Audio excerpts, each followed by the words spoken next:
सलाम ने इनसे प्यार कर। मैं अर्ज करूं तगड़ा बंदा तो वैसे ही सियासी जलसों में जाता है। उस दिन निकलती है जिस दिन उसने जाना होता है सियासी जलसे पे। वो किसी गरीब मरीज के काम तो बिल्कुल नहीं आती, लेकिन किसी सियासी जलसे में जाना हो तो फिर चाहे टूट भी जाए फिर खैर है, चलो नंबर तो बनेंगे ना लीडर के सामने, फिर खैर होती है, फिर वो निकल जाती है। अमीर आदमी तो वैसे ही वो तो ना मिलाद के जलसों में ना मुहर्रम की महफिलों में वो कहाँ होते हैं, वो तो सियासी जलसों में जाते हैं। हम जो लोग आते हैं दरमियाने तबके के और गरीब लोग, हम भी अब ना बाज जगहों पे बाज तकरीरों को बाज बातों को सिर्फ कानों का जायका समझते हैं। मैं जाता हूँ महफिल में तो दोस्त कहते हैं आपने तो आधा घंटा तकरीर की, पूरा घंटा करना चाहिए। तो मैंने कहा मैं आपको किसने कहा मैं मुकर्रर हूँ, मैं तो नसीहत करता हूँ जो मुझे भी फायदा दे किसी और को भी दे। तो नसीहत 10 मिनट में भी हो जाती है। अगर कानों का जायका पूरा करना है तो वो तो 2 घंटे में भी नहीं होता। उसका तो फिर तरीका ये है कि ऐद की असी पिछली बार ओनू बुलाया असी तो ऐद की तुहानू बुलाया, तो उदू बाद फिर असी फलाने नू बुलाना है। तो भाई इतने बुलाए थे तो आप पे असर क्या हुआ, नतीजा क्या निकला, उसका रिजल्ट क्या है, उसके असरात क्या है, मिला क्या कौम को, नतीजा खेजी क्या हुई। आप मेरी बात समझे। हमने सिर्फ और सिर्फ आज बात सुन के चले नहीं जाना, हमारी कल भी कैफियत हो हुजूर की औलाद के साथ मोहब्बत की, हमारा लहजा हो उनसे प्यार का, तबीयत जमे। एक तो उनसे प्यार करो और दूसरा ये देखो उस घर का तरीका असल में है क्या। मैं अक्सर लोगों से सुनता हूँ ना इमाम हुसैन की सीरत, तो वो कहते हैं करबला में गए थे। भाई करबला में तो 50 साल की उम्र के बाद गए थे, उससे पहले कहाँ थे। इमाम हुसैन की जिंदगी को हुजरे के अंदर है सिर्फ जिसका पता ना हो। उन्होंने भरपूर जिंदगी गुजारी, भरपूर। इमाम अली मकाम रदी अल्लाह तआला अन्हु का घराना शान वाला, ढका छुपा नहीं। तो अहले बैत नबूवत का जो तरीका उसे समझो। सबसे पहला उस घर का अंदाज ये है कि वो सब्र वाले लोग थे, कनात वाले लोग थे। इधर देखो, थोड़े पैसों पर वक्त गुजारने वाले थे, थोड़ी पर गुजारा करने वाले। हुजूर ने दुआ मांगी थी, या अल्लाह मेरे बच्चों को बकदरे जरूरत रोजी देना। माल दौलत जायदादें ये बनाई नहीं, आई बड़ी रखी नहीं, प्यार नहीं किया।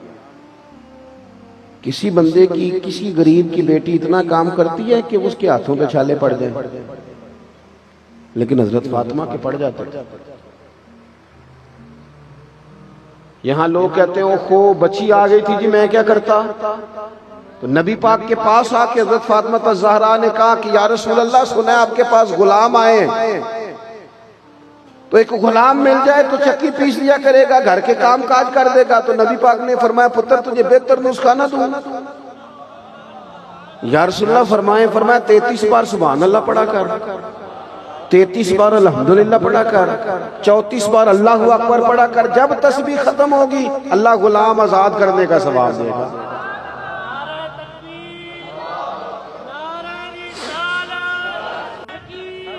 आप आप गौर फरमाएं कि नबी पाक ने फरमाया पुत्र घर के काम खुद ही कर दी। यहाँ कहते हैं ओहो बच्ची ससुराल में बड़ी दुखी है जी, क्या कर दी, कहते रोटियां पकाती।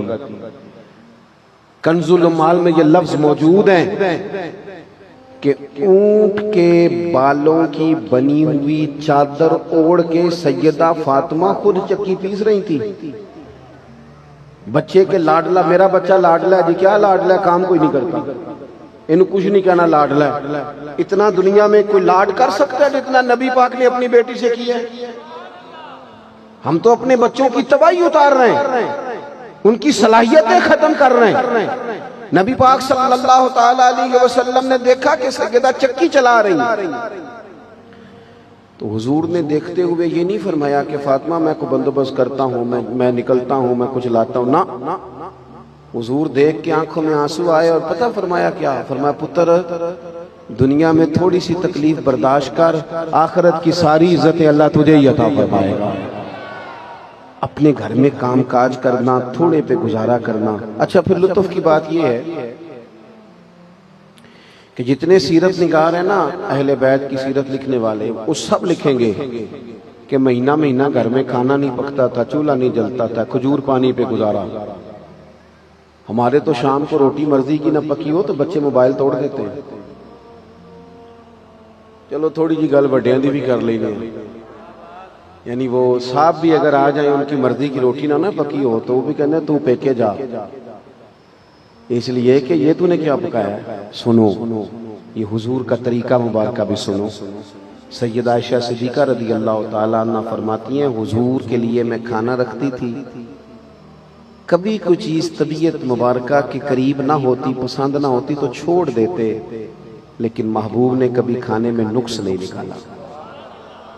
सुबह से शाम तक घर वाले बावर्ची खाने में गर्मी में खड़े रहे और तूने एक मिनट नहीं लगाया, हर चीज उधेड़ के रख दी। हमें कुछ चीजों का एहसास, ये जरूरी तो नहीं कि जो हम कर रहे हैं वही मुश्किल हो, और भी कई मुश्किलात एहसास पैदा करने चाहिए। गौर फरमाइएगा, हर सीरत निगार ने लिखा है कि महीना महीना चूल्हा नहीं जलता था, खाना नहीं पकता था। लेकिन मजे की बात यह है कि जो बंदा ये लिख रहा है ना कि महीना महीना चूल्हा नहीं जलता था, खाना नहीं पकता था, 2-4 सफ़े छोड़ के वही बंदा कहता है, यानी पीछे लिख रहा है कि महीना महीना चूल्हा नहीं जलता था, लेकिन चंद सफ़े छोड़ के वही बंदा लिखता है कि जो दरवाजे पे मांगने आता था उसे झोली भर के दिया जाता था। हम ना अपनी जात पर लगाएं तो जरा तगड़ा करके लगाते हैं, और कोई फकीर मांगने आ जाए तो ढूंढते फिरते हैं कि 10 टूटे हैं किधर। अपने पे लगाना हो तो फिर क्या बात।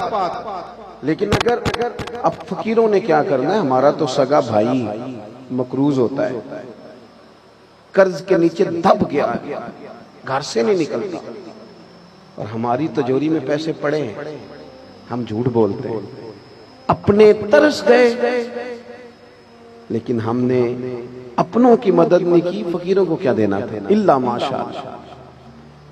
हजरत इमाम हुसैन के पास ना फकीर मांगने आया, उसका ख्याल था 2-4 दिनार मिल जाएंगे, बात बन जाएगी, कुर्बान जाए। इमाम बांटते इतना थे, वो तो घर में रखते ही कोई शय नहीं थी। वो आया तो उसने मांगा तो इमाम हुसैन फरमाने लगे, यार इस वक्त तो 1 दिनार भी नहीं मेरे पास। फरमाने लगे तू थोड़ा बैठ जा, इंतजार कर। वो कहता 2-4 घंटे में बैठा, तो मैं तो 2-4 दिनार के चक्कर में था। 5 थैलियां अशरफियों की भरी हुई आई, उनमें 5000 अशरफियां। तो मेरा ख्याल था कि खुलेगी तो 2-4 मुझे भी मिल जाएंगी, पर कुर्बान जाऊं सैयदा पाक के लाल के, उन्होंने 5 ही उठा के मेरी झोली में डाल दी। अब तंगी ये दाम आप है ना, जा और भी कुछ मांग। 5 उठा के डाल दी। कहते मैं अभी सख्ते में ही था, परेशान ही था कि इतना दे दिया। अभी मैं सोच ही रहा था कि हुसैन इब्ने अली बोले। फरमाने लगे यार जरा माफ कर देना, तुम्हें इंतजार करना पड़ा।